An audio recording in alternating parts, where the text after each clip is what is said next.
Assalamualaikum warahmatullahi wabarakatuh. Salam sejahtera bagi kita semua. Shalom, Om Swastiastu, Namo Buddhaya, salam kebajikan. Kami dari kelompok 10 RBL Fisika Dasar 2 TPB 47.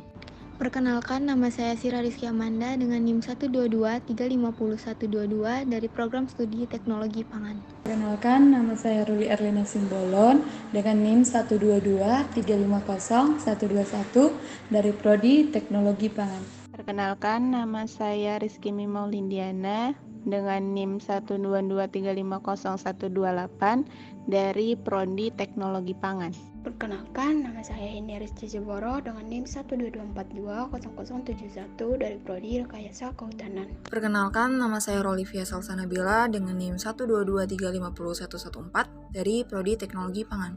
Perkenalkan, nama saya Ridatul Kolbi dengan NIM 122-420074 dari Prodi Rekayasa Kehutanan.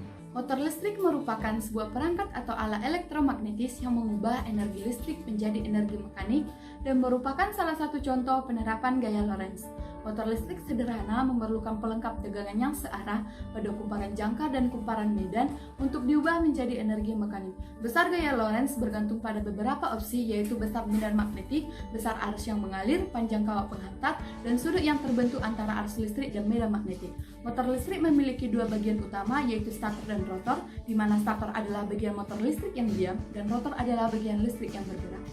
Gaya Lorentz merupakan gabungan antara gaya elektrik dan gaya magnet pada suatu medan elektromagnetik. Bila penghantar berarus diletakkan di dalam medan magnet, maka pada penghantar akan timbul gaya. Gaya ini disebut dengan gaya Lorentz. Gaya Lorentz juga merupakan gaya yang dalam kawat berarus listrik di dalam medan magnet. Secara matematis, gaya Lorentz didefinisikan dengan persamaan sebagai berikut.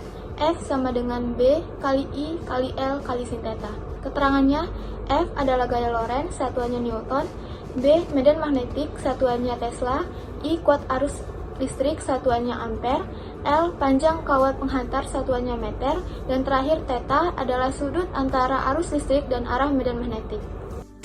Alat dan bahan yang digunakan pada praktikum kali ini yaitu alas, lakban, kawat tembaga, baterai, sedotan, magnet, gunting, dan kabel.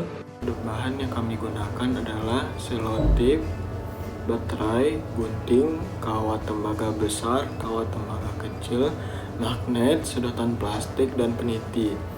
Pertama-tama ambillah baterai dan peniti, lalu peniti ditempelkan pada kutub positif dan kutub negatif. Setelah itu tempelkan menggunakan selotip dan ambillah kawat tembaga kecil yang sudah dililitkan sesuai yang telah ditetapkan. Pada percobaan kali ini kami menggunakan 5 lilitan dan 10 lilitan. Setelah dililit dan dipasangkan dengan kawat besar, lalu kawat tembaga di ujung-ujungnya dikikis menggunakan gunting supaya menghasilkan energi listrik. Setelah dikikis, tempelkan magnet dan baterai dan letakkan baling-baling sedotan di ujung kawat. Berikutlah hasilnya. Pada percobaan kali ini, semakin banyak jumlah lilitan, maka semakin cepat perputaran. Semakin dekat jarak magnet, maka semakin cepat perputaran. Semakin banyak jumlah magnet, maka semakin cepat perputaran. Dan baterai yang disusun seri lebih cepat berputar daripada yang hanya satu. Selanjutnya, saya akan menerangkan tentang kekurangan dan kelebihan alat. Kekurangan yang pertama yaitu alat akan sulit bekerja bila tidak memperhatikan ketepatan daya arus listrik pada baterai ataupun ketebalan kawat kumparan. Kekurangan yang kedua, baterai memiliki keterbatasan arus yang kecil sebagai sumber energi alat. Ya, kelebihannya yang pertama, alat serta bahan sebagai pendukung dapat dengan mudah dicari.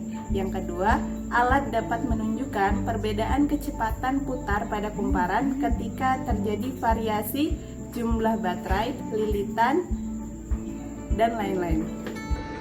Kesimpulan dari percobaan kali ini yaitu untuk parameter jumlah lilitan, semakin banyak jumlah lilitan, maka semakin cepat perputaran.